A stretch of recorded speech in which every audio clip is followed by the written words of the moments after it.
Tardes de café, letras y poesía en la Casa Andrés Mata, en homenaje al fallecido escritor, poeta y político riocaribero Rafael Caraballo. Carúpano, 30 de junio de 2025. Me voy para Río Caribe, linda tierra nibaldina. Me voy para disfrutar de sus playas de Medina. Bienvenidos una vez más a la Casa Andrés Mata, a esta tarde de café y de poesía. Hoy tenemos a un poeta especial muy querido por nosotros porque fue nuestro amigo por muchos años, Istis Rafael Caraballo, mejor conocido como Rafael Caraballo. Casi todo el mundo lo conocía a Rafael Caraballo y el Istis no lo usaba mucho. Rafael era un río caribeño. Río Caribeño era un periodista, político, ensayista y poeta. Siempre compartimos con él muchas veces la parte de amistad, no y de política, porque eran los tiempos de 1980, 1990, y compartimos muchas actividades con él. Pero hoy lo tenemos como poeta y como escritor de relatos. Para ello, hoy invitamos a su viuda, Milagros Guzmán, y a Alba Caraballo, su hija. Entonces les voy a pedir que se sienten acá como invitadas de honor de esta actividad.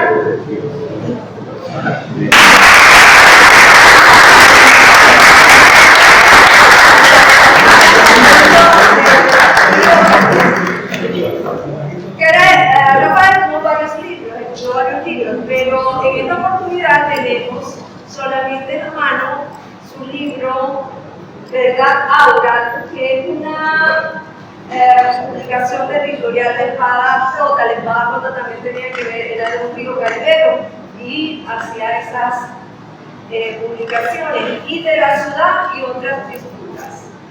Entonces vamos a tener un compartir de sus relatos, de sus poemas, de sus experiencias con su familia.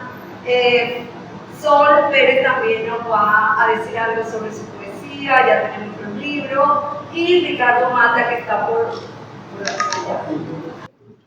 Buenas tardes, agradecer a Dios primeramente y a la Casa Andrés Mata por rendir este tributo a la figura poética de Istis Rafael Caraballo, quien en su evocar nostálgico alimenta relatos de añoranza por su suelo natal, así como su ciudad adoptiva, Rusia. Se desplaza por las vivencias familiares, el amor a la madre, la militancia guerrillera, el del sosiego del mal de la esperanza, construyendo la ciudad que no deja de habitarlo, la que rechina en su pecho como un caballo desbocado de ternura. Como lo resalta en uno de sus escritos, algo de ti ha quedado en el desespero de estas calles. Los adioses o el miedo a preguntar por el tiempo de la ausencia. Así es su verso hecho palabra. Nos despedimos con la interrogante: ¿cómo hacer hablar al desierto que dejaste? ¿Cómo hacer para que las palabras retomen los latidos de la vida? ¿Cómo recuperar el lenguaje de la luz? ¿Cómo sacar de tus ojos los peces dormidos? ¿Cómo terminar con el suplicio del silencio? Hasta siempre, poeta de los lugares.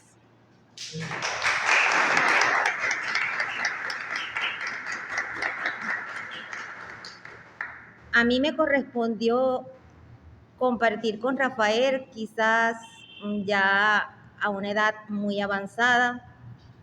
De esa unión nacieron mis dos hijas, Nazaret Caraballo, quien no se encuentra acá en la zona, y el último retoño, Alba Caraballo, quien no lo disfrutó mucho, pues que cuando tenía apenas 2 años, lamentablemente su papá tuvo que partir, pero hemos alimentado siempre el espíritu de la poesía, de el arma de Rafael Caraballo como político, como padre, como ser humano, que más allá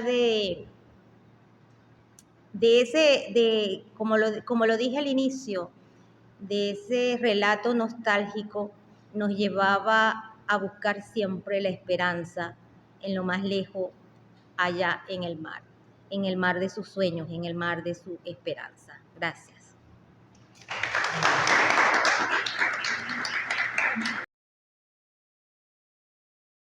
Rafael era muy alegre. De hecho,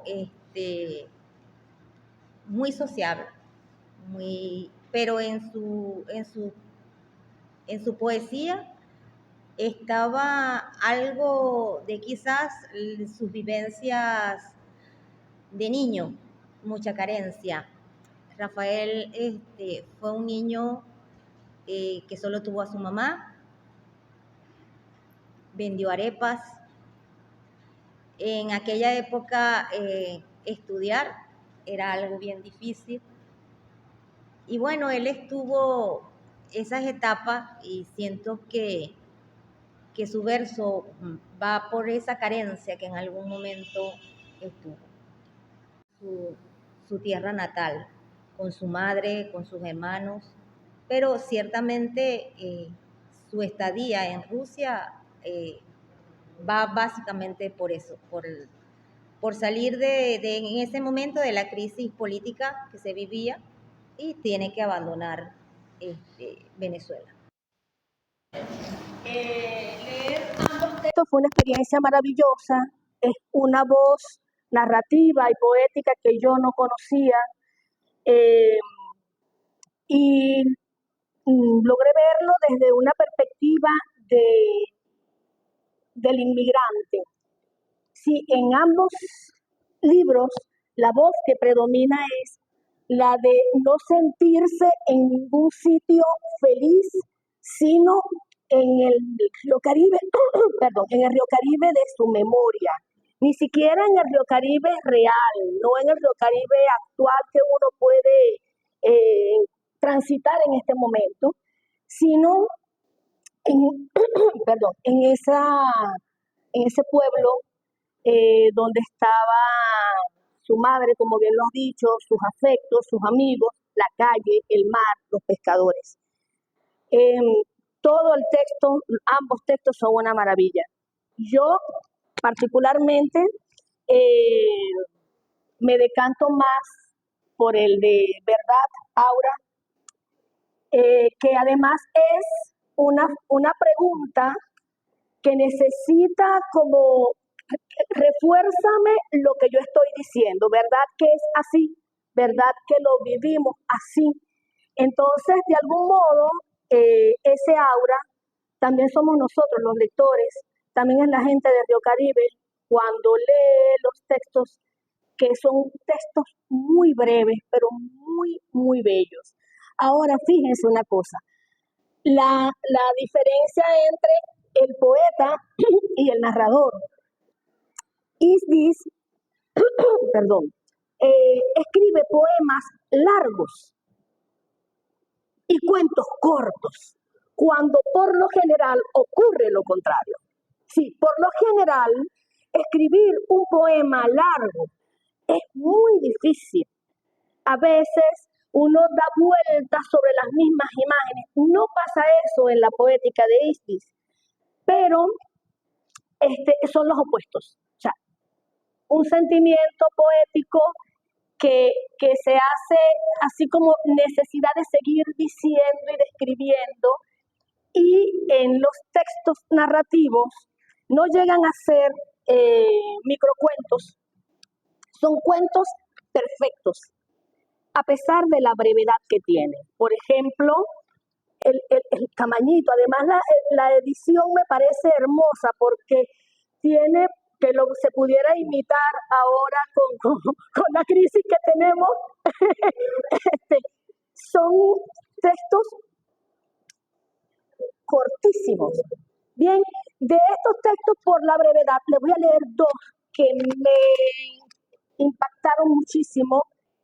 Este se llama Esa tarde. Dice, sabía que esa tarde iba a llover y no fue por las hojas secas que revoloteaban en el patio o porque el viento había crecido en las persianas. Tampoco fue por las nubes que se acercaban pesadas hacia el muelle, ni porque las olas esa tarde se notaban más inquietas, ni siquiera porque el sol se fue de pronto y la casa quedó sumergida en una sombra pálida y torva. Lo supe, sí, y eso es lo único cierto de esa tarde que permaneció largamente guindada sobre el guayabo. Porque mamá, al salir del cuarto con su viejo abrigo, se sentó en el ture y musitó entre labios, Dios mío, qué frío está haciendo allá adentro. Y hay otro texto que me encanta que se llama Un mes de mayo. Apoyado en el bote, oyendo el rítmico sonido de las olas al ir y venir, volvió a contemplar el malecón y la silueta oscura del pueblo. Tuvo el mismo sentimiento que lo embargó aquella tarde de octubre, cuando en la camioneta de Chichí se vio obligado a abandonar el pueblo apresuradamente sin despedirse de Miguel. Las mismas luces opacas y la capa brumosa sobre el cerro que se extendía como manto sobre Cristo Rey hasta la playa. Y ahora, mientras su rostro desvalido y tímido, desfigurado por los golpes, yace perdido en la sorpresa y lo inesperado, creyendo aún que algo se levantará después de él, las mismas alcatraces, las mismas aguas siguen golpeando el viejo muelle, donde aquel temprano mes de mayo le confesó a Miguel que amaba demasiado a Julia como para no volver. Me encantó el prólogo, la presentación del libro que hace Earle Herrera. Es una exquisitez de texto. Después que uno lee el prólogo, sabe lo que se va a encontrar y lo que hace es reafirmar lo que Herrera dice sobre el texto poético. Me gusta mucho la palabra tristuras. Me gusta, no es la palabra tristeza, sino tristuras.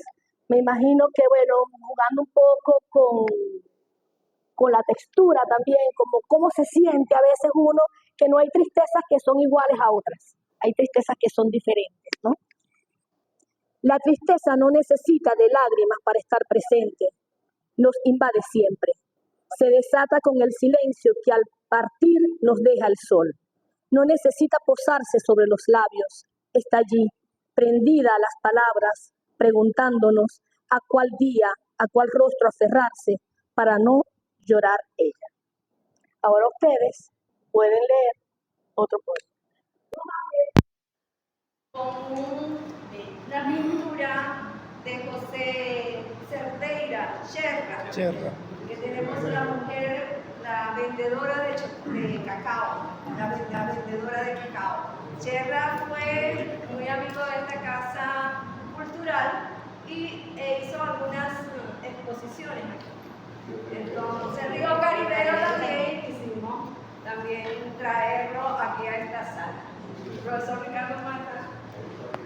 Yo quería inicialmente saludar a la compañera, la esposa, la hija del amigo Rafael. Nosotros, a pesar de que estudiamos en ese país, no tuvimos gran amistad. Ocasionalmente nos encontramos, pero no tuve ese feeling, ese acercamiento que permite conocer la personalidad, que permite profundizar en los planes de vida de cada quien, sus proyectos. Para mí es una sorpresa, sinceramente, que Rafael se pronuncie de esta manera, como poeta. Pensé que le gustaba bastante la política, que había incursionado en ese país porque uno de alguna manera desde su juventud estuvo enraizado en las ideas contra la sociedad establecida de aquella época y de alguna manera uno tenía que parar en esos viajes, en esos países que dieron luces y son ejemplos para la revolución en muchos países del mundo, en muchos corazones, millones de corazones del mundo. Ahí está Rusia combatiendo y compartimos eso, esa experiencia de él, y noto en su poesía la presencia no solamente de los lugares que conoció en esos largos 7 años que estuvo allá, sino también aquellos gustos, la comida, la bebida, el vodka, siempre están presentes en la obra de Rafael, estos elementos que señalan un encariñamiento con esos espacios que visitó. No vine a analizar la obra de Rafael, me gustó la interpretación que hicieron tanto la señora como la compañera Sol. Convulgo en que el tema de la nostalgia y de las tristuras, que es una invención de él, yo no lo había escuchado, eso de las tristuras. Otra cosa que noto en él es su centrada visión de la importancia que tiene la ciudad, que tiene en este caso su ciudad.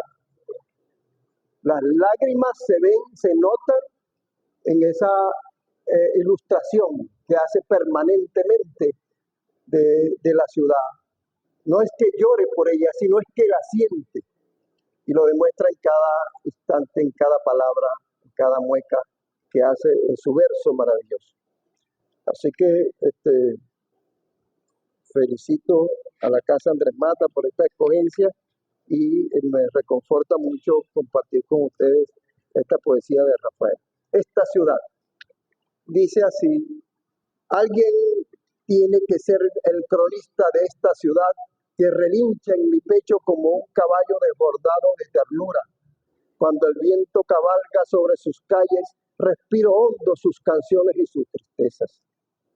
Esta ciudad hace saltar en mí en 1000 pedazos las tormentas de mi esternón y las vespertinas travesías de sus soledades. Se zambulle como una ola salvaje en mis melancolías y las revuelca contra la menuda sonrisa de la arena. Esta ciudad navega en mis papeles, derrama sobre las páginas blancas sus nocturnidades y a veces sus chorrerones de alegría. Esta ciudad revolotea en el alma como cualquier mariposa de agosto, inverna y florece, inventando sus primaveras para los días de cenizas. No le importa el tiempo, solo los cardones y los jabillos que engendran sus sombras para demostrarnos que no existe el olvido. Esta ciudad, como un barco perdido, buscando sus recuerdos, orilló en mi arena, descargó sobre mis hombros sus heridas y sus cuaresmas, le lameré sus huesos, me inclinaré sobre sus luces, mostraré la grandeza de sus cielos ocultos, lo que le duele hondo, su hígado partido, los pies hundidos en el laberinto de sus tardes. Mi corazón hambriento busca el mar, tus soles murmuran sobre los viejos campanarios y se sumergen en tu sangre, y para no fenecer la sombra de algún crepúsculo congelado. Alguien tiene que ser el cronista de esta ciudad que se desnuda ante el vuelo de sus pájaros, que ama la cabellera de sus largas lluvias y se ata a las nubes, que crecen desde mi ventana hacia otros cielos. Aquí protejo mi alegría de los viajes oscuros del corazón. Veo...